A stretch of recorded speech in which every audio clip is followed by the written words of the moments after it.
Қайырлы күн, құрметті әлеуметтік желі пайдаланушылары. Бүгін біз қызықты подкаст айдарына келдік. Енді бүгінгі біздің алып отқан тақырыбымыз сабыр, тағдыр, тәуекел атты подкаст болмақ. Бұл жақта бізге студиямызға қонақ ретінде Жаңғараев Ерлан ағамыз келіп отыр. Бұл кісі бізде Тараз қаласы Шайқорық массив алқабы. Шайқорық массив алқабының имамы. Енді ұстаз осы кезде біздің жастарымыздың жарты былайша айтқанда жамағаты сабырлы, тағдырға мойын сұнған адамдар болатын болса, жартысы тәуекелге бейім. Енді кейбір адамдар осы үш нәрсенің ара жіктерін ажырата алмай жатады. Кейбір жастар жаңағыдай түрлі салада болсын, кәсіпте болсын, өзінің тәуекелшіл жас ретінде көрсетіп, көптеген жетістіктерге жетіп жататын болса, кейбір адамдар неше түрлі нәрсені басынан бір жағдай өтсе де, бұл менің тағдырым ғой, мойынсынуым керекпін, сабырмен қарауым керекпін деп ара жіктерін ажырата алмай жатады. Осы орайдағы өзіңіздің ойыңызды кішкене айта өтсеңіз, бөліссеңіз. Алхамдулиллах роббил аламин, салату вассаламу аля расулина Мухаммадин ва аля алейхи сахби ажмаин. Амма баъд. Ассаламу алейкум ва рахматуллахи ва баракатух. Құрметті көрермен. Енді бұл негізгі қалай қарасақ та бұл әр заманда өзекті мәселе болады. Бұл мәселе, яғни мына дін ислам келгелі бері негізі өзектігін әлі жолатқан жоқ негізгі. Неге деген кезде, өйткені заман былай қарасаң өзгермейді, бірақ ішіндегі адамзат өзгеріп тұрады. Біреулер келеді, біреулер кетеді деген нәрсе ғой енді. Енді сабыр мәселесіне келетін болсақ, Алла тағала Құран кәрімде фазкуруни азкуркум вашкуру ва ла такфуруни я айюхаллазина аману стаину бис-сабри вас-сала дейді. Бақара сүресіне бізге жеткізіп отыр соны. Яғни бұл мына жерде енді аяттың келген несіне қарайтын болсақ, я айюхаллазина аману деп Алла тағала иман келтіргендер сабыр стаину бис-сабри вас-сала, сабырмен, намазбен Алладан сұраңдар дейді. Яғни бұл жерде айтып жатқаны, бірінші қойып жатқан сабыр дейді. Яғни қандай бір іс әрекет сабырды талап етеді былайша айтқан кезде. Құлшылық ибадат болсын, өмір сүру қағидалары болсын, қайсысына келсең де бұл жерге сабыр керек деген нәрсе. Енді сабырды жойып қоятын нәрсе бұл жердегі асығыстық дейді да негізгі. Қалай деген кезде, мысалы, кез келген бір жағдай болсын, қуанышты жағдай болсын, басқа болсын, бұл жерде не дейді? Асығыстықпен ешқашан шешім қабылдама дейді. Енді діннің бізге көрсетіп қойған, былайша айтқан кезде, діннің жетекшісі болған, асылы болған, және де Алламен сол дінді бізге жеткізген пайғамбар саллаллаху өмір баянына келетін болсақ, бұл кісі кез келген нәрсеге сабырлық танытқанда. Бірақ бұл жердегі оның сабырлық танытқан деген нәрсе, оның мінезсіз болған нәрсе емес. Неге деген кезде, өйткені пайғамбар саллаллаху өзін тәрбиелеген бірінші. Алла арқылы тәрбиелеген ғой енді. Бірақ бұл жердегі тәрбиеге қатысты нәрсе сабырсыздық болатын болса, пайғамбар саллаллаху бұл дінді күні бүгін бізге дейін бұл дін жетпес еді, жеткізе алмас еді негізгі. Енді бұл жердегі сабырлықты танытқаннан бұл дін бізге дейін жетіп отыр, және де пайғамбар саллаллахуның өмір баянының ішіндегі кез келген мәселе сабырмен байланысты да. Қалай қарасақ. Енді біз мынау атқарып жатқан қызметке байланысты бізде көп кездеседі. Бұл нәрсе қай ситуацияда деген кезде, бұл әсіресе енді жаназа болсын, кез келген дау болсын, басқа болсын, түсініспеушілік болсын, бұл жердегі сабыр сақтаңдар деп айтамыз ғой көп деп. Көп деп айтамыз. Бірақ көбісі бұны түсіне бермейді. Сабыр сақтау және де мойынсыну, яғни жағдайға, уже алғашқы былайша айтқан кезде сабыр сақтаудың негізгі мәселесі алғашқы соққыда дейді. Яғни қандай да бір жаман бір хабар келетін болса, сол кезде адам не істейді? Былайша айтқан кезде өз-өзін жоғалтып қалады, ұстай алмай қалады. Сонымен эмоционалдық түрде не істейді? Бұзыла бастайды. Сол кезде дейді, қайсы біреулерін сабыр сақтайтын болсаңдар, сол алғашқы соққыда Алла тағала сол үшін сендерге ертең өзін сыйын береді дейді. Енді Алланың бұл сабыр сақтағанының сабыр сақтағанға беретін сыйы ол күні бүгін біздің яғни ғалымдарымыз былай түсіндіреді дейді да. Мысалы, ертең ақыретте амал дәптері алдына тұрған кезде, мысалы, саған сені сауапты амалдар үшін берілетін сыйы, мысалы, бір үлкен бір қойма дейді да, соны елестетіңіздер дейді да, үлкен бір қойма тұр, сол қойманың алдында былайша айтқан кезде қойманың иесі тұр да, және оған дәптерді беріп қойып, дәптерді ашып қарап отыр, мынау саған мынау үшін, мынау саған мынау үшін, мынау саған мынау үшін. Сол кезде бір парақты ашқан кезде ар жағында үлкен әріппен сабыр деп тұр да. Сөйтсе, әлгі қойма иесі не дейді? Мынау кілт саған, мынау қойма сенікі дейді да. Яғни Құдай тағала бұл жалған фаниде екі нәрсенің сауабы белгісіз дейді. Қалай деген кезде, біріншісі сабыр дейді. Періштелер бұл әшейін сабыр сақтады деп жазып қояды дейді. Екінші бұл ораза дейді. Қайсы бір пенде Алла разылығы үшін ораза ұстайтын болса, періште не істейді? Пәлен деген пенде ораза ұстады деп жазып қояды екен. Сыйы Құдай тағала не дейді? Мен өзім беремін дейді. Яғни сабыр сақтаған үшін дейді. Енді сабыр сақтау үшін не үшін керек деген нәрсе? Сабыр сақтау үшін біздің мынау адамзаттың қоғамның ішіндегі өмір сүру қолайлығы үшін керек нәрсе да, негізгі. Кез келген ситуацияның алдын кесілді жасамау үшін осы сабыр керек екен да, негізгі. Қалай қарасақ та керек. Мысалы, күні бүгін әсіресе біздің заманымызда керек нәрсе, мысалы, жол қозғалысында керек та. Дұрыс па? Қазір кез келген қалада, яғни қала масштабында, кез келген қала масштабында көлік көп. Көлік көп, жолаушы бар оның үстінде пробка болып қалады, светофор істемей қалады, анау болып қалады, мынау болып қалады. Сол кезде не істейді? Жан жақтан шыға бастайды. Біреу алдын кесіп кетеді, біреу мына жақтан шығып кетеді деген кезде, сол кезде енді әлеуметтік желінің баршамыз қарап отырық қой. Сол кезде неше түрлі даулар болып жатыр да, жол үстінде. Бірақ бұның барлығы ненің арқасында? Сабырсыздықтың арқасында да.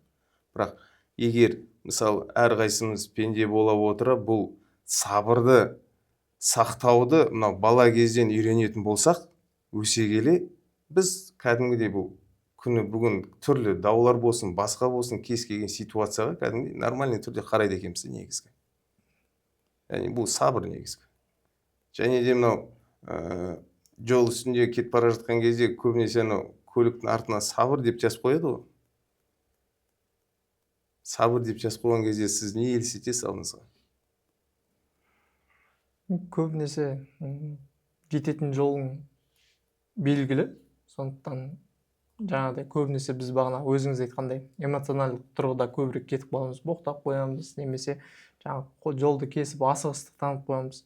Сондықтан абайлап жан-жағыңа кедергі келтірмей, сабырмен өз жолыңмен жет деген мағынада түсінемін. Енді мынау жазу келген кезде ойға сразу біз бұл жалған фаниде жай әшейін қонақ ретінде бір жолаушымыз да. Біріншіден, екіншіден, әрбір іс әрекет мынау жаққа жазылады екенін еске салу керек екен да, негізгі. Негізгі солай. Біздің былайша айтқан кезде пенденің әрбір басылған қадам, әрбір аузынан шыққан сөз оң жаққа, сол жаққа жазылады деп біз сенеміз. Иман қағидаларында сол бар, сену да, мысалы. Тағдырға кетіп қалғанбыз ғой. Түсінікті.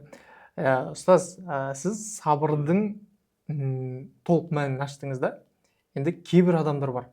Сабыр мен мойынсыну деген нәрсені шатастырып жатады. Енді осы орайда сабырдан мойынсынудың кішкене ерекшеліктерін айтып кетсеңіз, жалпы екеуінің айырмашылықтары туралы. Мойынсыну негізгі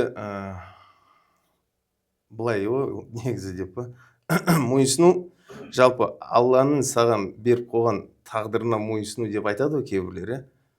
Енді Алланың саған беріп қойған, яғни мынау түр әлпетіміз бар ғой. Болмаса саған беріп қойған, мысалы, туған жерің бар, сенің туыстарың бар, басқаларың бар.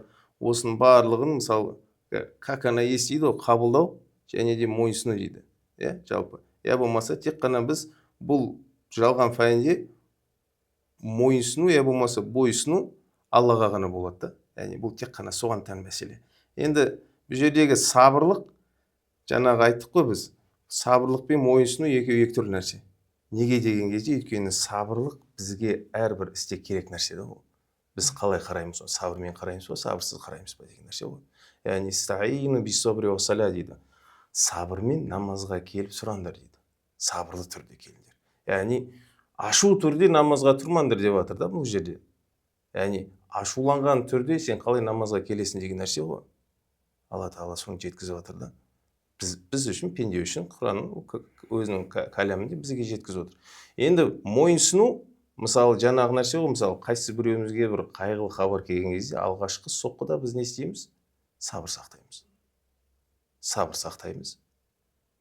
Бірақ күні бүгін біз жаназаларға көп барамыз ғой.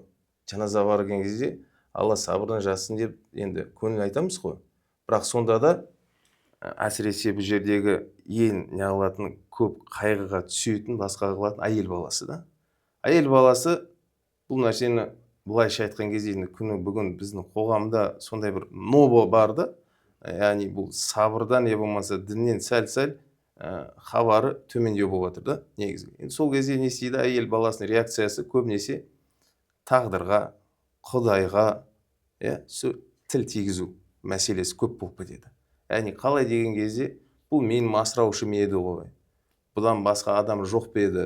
Бұл не істеп қойды? Не үшін бұлай жазып қойдың деген нәрсені. Одан кейін бірнеше күн ортада өткен соң не істейді?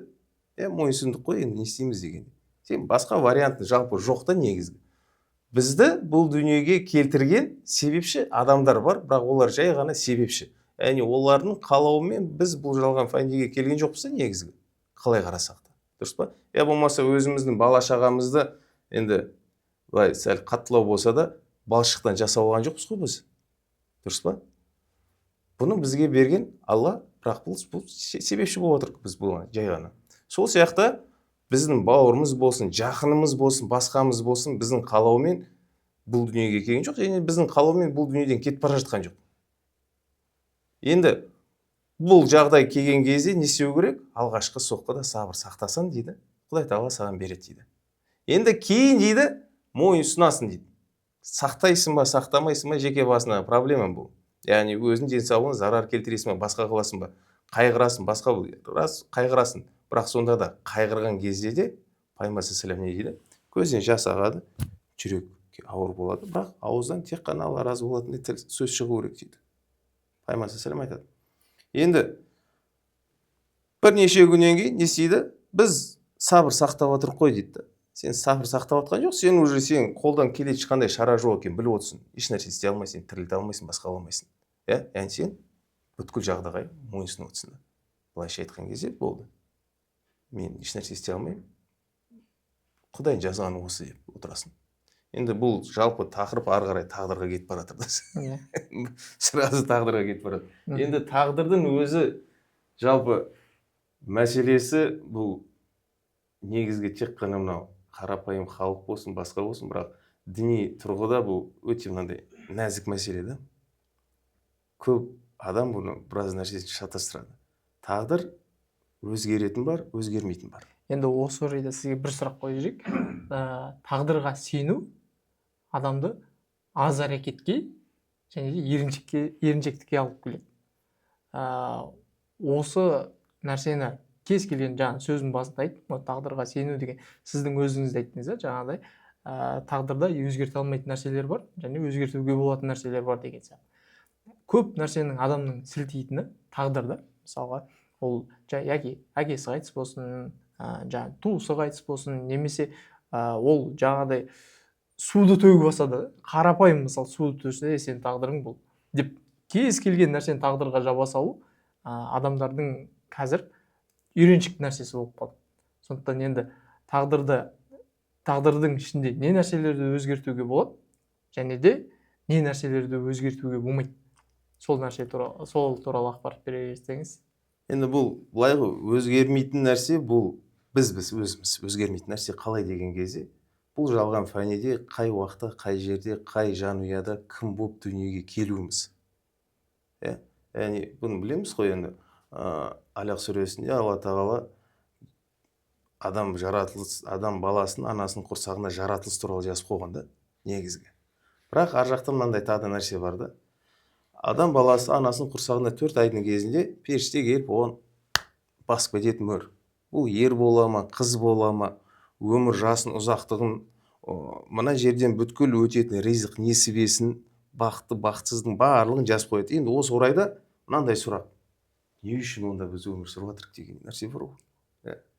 Зачем деген сұрақ тұрады ғой мысалы.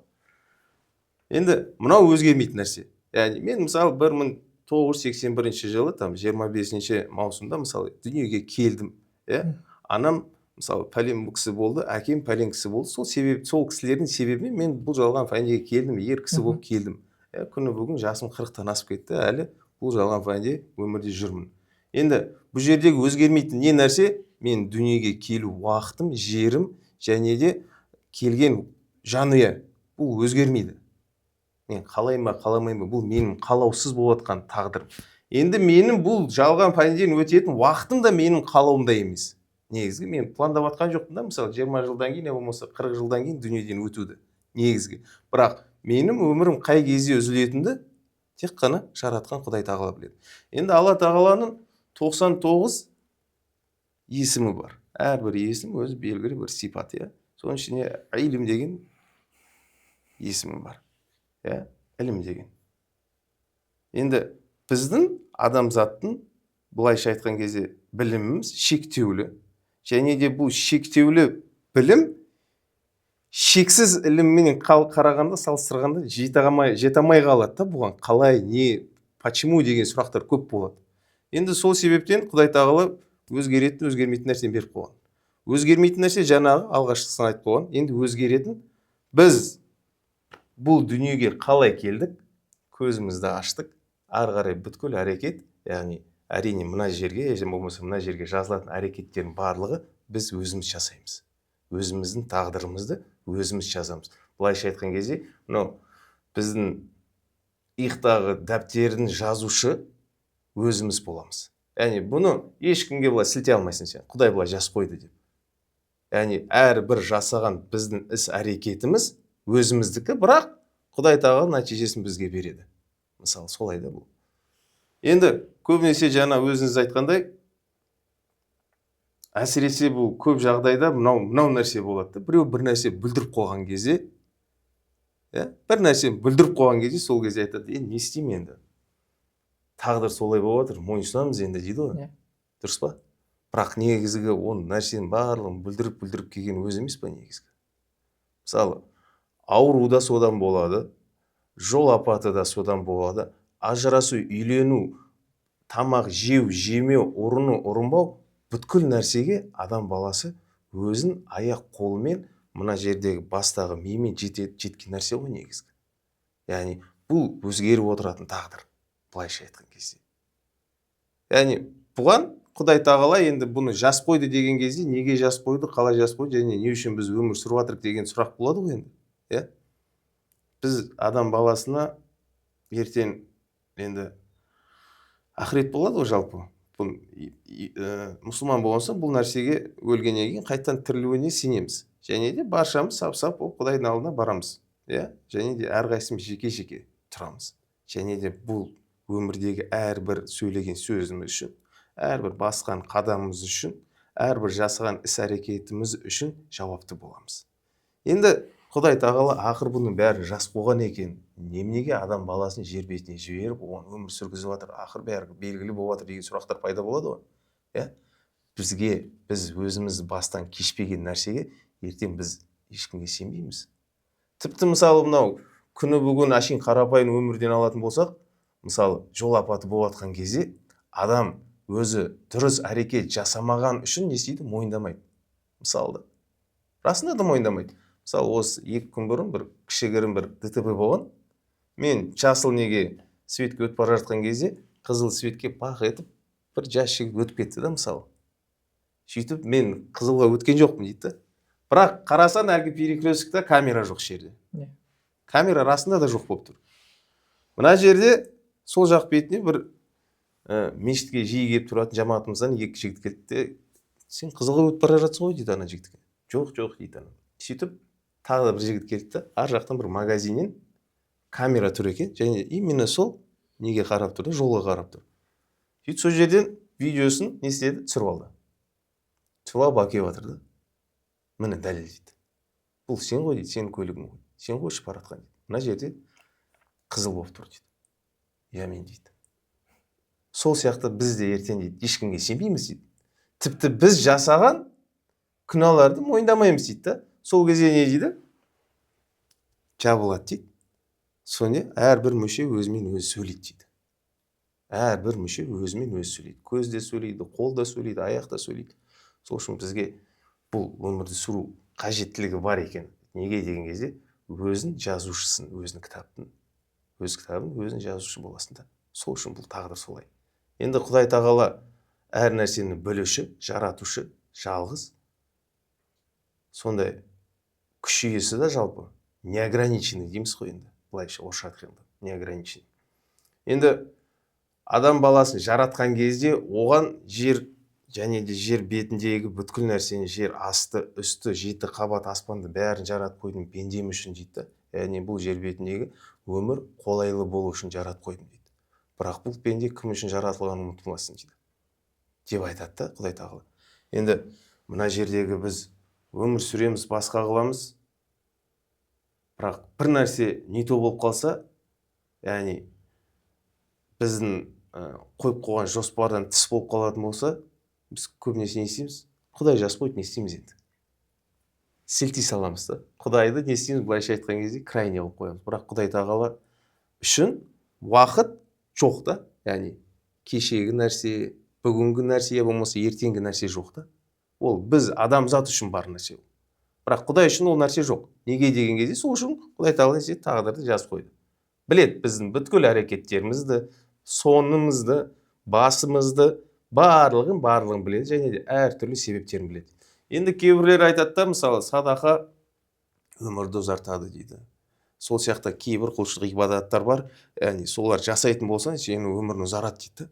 А жаңағы 99 есім ішіне илм деген нәрсе бар ғой, Құдай тағала білуші, әр нәрсені білуші. Құдай тағала біздің өмірдегі жасайтын әрбір әрекетті біле отыра, біздің өміріміздің уақыт сағатын шектеп қойғанда, осы уақытқа дейін, осы жерде ол осыншама береді, мына жерде мынандай құлшылық ғибадат жасайды, мынау әрекет жасайды, мынау әрекет жасайды. Сол үшін мына жерде былай өмір ұзарып барады дейді мысалы.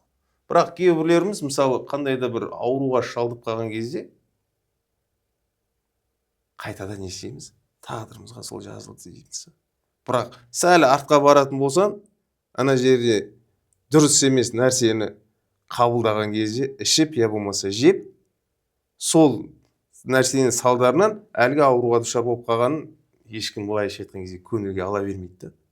Не істейді? Тағдырға бөле салды. Не істейміз енді? Тағдырымыз осылай болды, енді мойынсұнамыз, сабыр етеміз дейді. Негізгі. Бірақ сабыр, тағдыр екеуі бірінсіз, бір былайша айтқан кезде бөлек қарастыратын дүние емес екен де негізгі. Ақпаратыңызға рахмет. Тағы да бір мынандай қызықты сұрақ бар. Бағана әңгіменің көбісі қиындықтар туралы айтылды. Енді кейбір азаматтарымыз бар. Неге осы қиындықтар маған ғана келе береді? Осы менің басымнан бәле түспеді ғой. Немесе маған ғана сынақ келгіштей береді. Менің бір жерім ауыр деген сияқты нәрселерге қатты мән береді да, и өмірін сол арнаға қарай бұрып тастайды. Жалпы енді қиындықтар не үшін келетіні туралы бір ақпарат бере кетсеңіз.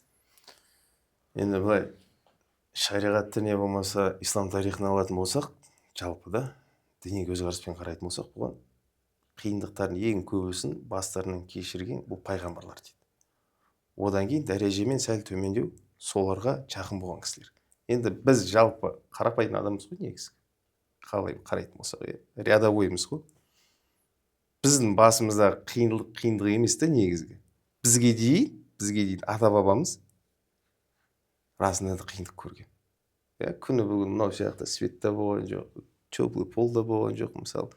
Бит қойсан су да аққан жоқ, бит қойсан свет та жаққан жоқ. Мысалы да біздікі сияқты қазір жолдар да болған жоқ, көліктер де болған жоқ, байланысты да болған жоқ. Мысалы олардың заманында расында да қиындық болған. Көшеде бір ауылдан бір ауылға кетіп бара жатқан кезде әшейін аяқ астынан құл болып кету былай әп сәтте болатын нәрсе да мысалы. Сондай. Бірақ күні бүгін біздің заманымызда ондай қиындық жоқ. Неге деген кезде, өйткені біздің өміріміз шүкір Аллаға бейбіт заманда өтіп жатыр. Бейбіт заманда өтіп жатыр. Енді қиындық деген кезде Құдай тағала өмірді сынақ ретінде жаратты. Біріншіден. Бізді сынайды. وَلَنَبْلُوَنَّكُمْ بِشَيْءٍ مِنَ الْخَوْفِ وَالْجُوعِ وَنَقْصٍ مِنَ الْأَمْوَالِ وَالْأَنْفُسِ وَالثَّمَرَاتِ وَبَشِّرِ الصَّابِرِينَ деп Алла тағала Құран кәрімде айтып жатыр да. Біз сендерді басқа қауымдар сияқты сынаймыз дейді. Дүниемен, денсаулығымен, егін егіспен, жақындардың дүниемен өтумен, бұл бүткіл қиындық не бар, сынақ бар, осы жерде айтылып жатыр да. Неге дейді? Не үшін сынайды? Құдай тағала мені жақсы көреді ғой. Негізі не үшін сынайды? Мені бұл жалған фәниге сынау үшін жаратты ма? Әрине сынау үшін, өмір сынақ. Неге деген кезде, өйткені өмір соңында оң жақ, сол жақ бар. Әйтеуір бір жаққа сен не істеу керексің? Түсу керексің. Енді о жерге түсу үшін не істеу керексің сен? Әлгі басынан келген әртүрлі сынақтан қалай өтесің? Сабыр сақтайсың ба? Деген нәрсе тағы да бар да. Дұрыс па? Енді сабырлы түрде кез келген ауруды қабылдаған адам сабырлы түрде. Бұл оның күнәсіне кафарат болады.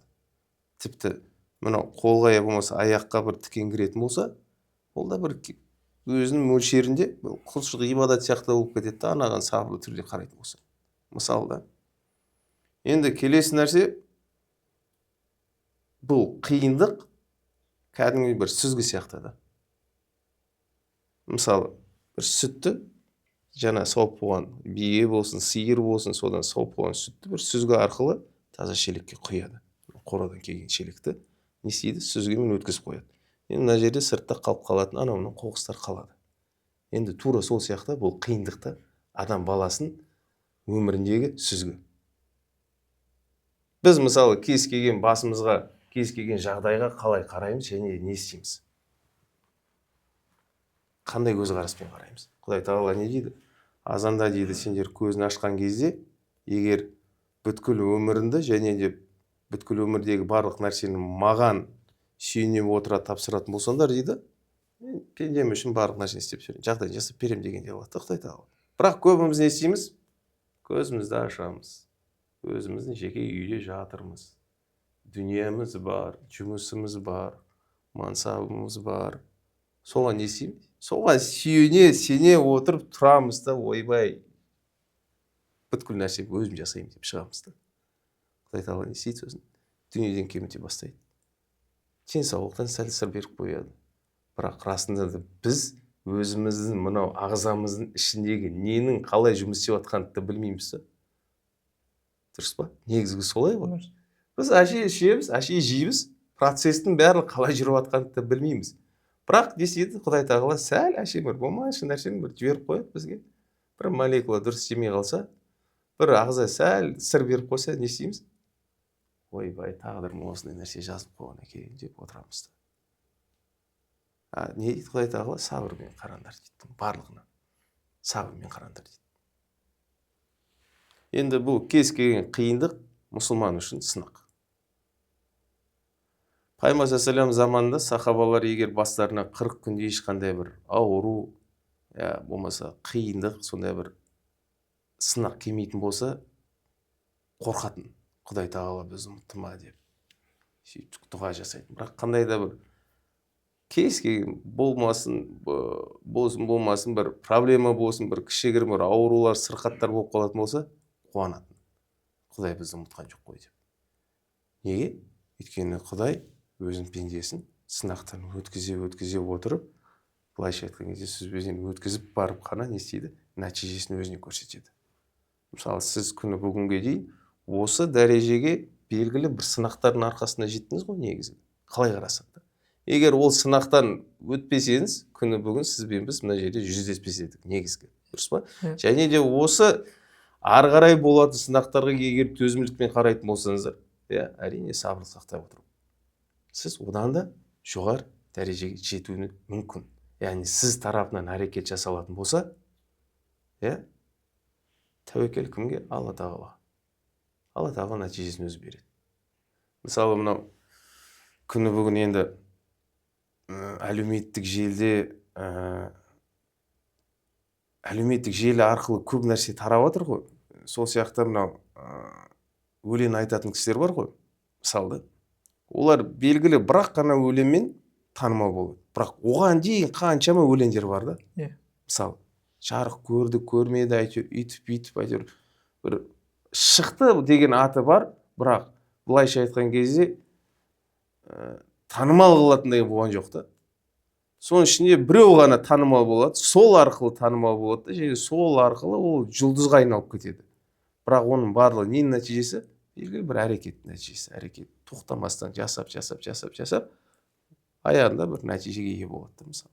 Сол сияқты, мысалы, Алланың кәламы, Құран кәрим, күні бүгін енді мысалы атқарып жатқан қызметке байланысты шәкірттер келеді. Мысалы, кез келген имам молдада шәкірт бар. Әйтеуір келіп кететіні бар, үзбей келетіндер бар, бірақ олардың барлығын бір проблемасы бар, басқа кірмейді деген сөз бар да. Сол кезде біз айтамыз да, бұны жатып алып кіргізе алмайсың негізі. Күнделікті белгілі бір уақыт белгілеп қою керек. Және де еш ерінбестен соны жасай беретін болса, Алла тағала нәтижесін береді саған. Сол сияқты намаз болсын. Кейбіреулер ойлайды, намазды ойбой, ана жерде жаттайтын қаншама нәрсе бар дейді да, жаттайтын. Қиын ғой дейді жаттауға. Бірақ былай қарасын болсын, мысалы, өмірде оған керек емес нәрселердің, яғни бұл Қазақстан болсын, СНГ болсын, бұл территорияға кірмейтін керек емес бүткіл нәрселердің барлығын есейді, мынау басқа кіргізіп алады да. Өмірде пайдаланбайды да жоқ, бірақ кіргізіп алады. Ненің нәтижесі? Қызығушылық танытады, әрекет жасайды, әрекеттің арқасында нәтиже болады. Сол сияқты бұл нәтиже тек қана адам баласының әрекетіне болады. Әрекет бар болатын болса, нәтиже Құдай тағала береді. Берекетін береді сол Құдай тағала. Ой, рахмет ұстаз. Жарты сағаттың ішінде бір рухани байып қалды деп ойлаймын. Енді әлеуметтік желі пайдаланушыларына осы өзіміздің бүгінгі сабыр, тағдыр, тәуекел деген сияқты тақырыптарымыз қолымыздан келгенше тағылымды мәліметтерді берді деп ойлаймын. Егер сіздердің өмірлеріңізде осындай жағдайлар өтсе, немесе бұрыс кеткен кемшіліктеріміз болатын болса, пікірге жаза отырыңыздар, барлығын оқып біле отырайық. Енді бүгінгі күнге рахмет, келіп осындай өзіңіздің біліміңізбен бөліскеніңізге. Енді сізге Алла разы болсын. Алла баршамызға разы болсын. Енді мен былай керемет нәрсе айта қойдым деп ойламаймын негізі. Яғни әрине бұл біздің күнделікті қолданыста болып жатқан, былайша айтқан кезде нәрсе ғой, негізі информация бөлісу. Әр жұма сайын бөлісеміз, белгілі бір Құдай астарға барған кезде сол кезде бөлісеміз, бірақ мынау өзі камера деген нәрсе сәл қиындау екен негізі. Сәл былай сасқалап қалған екенсің. Сол үшін егер қандай да бір не болатын болса, онда кешіре отырасыздар да. Яғни алдағы мынау жасап жатқан еңбектеріңіз Алла берекесін берсін.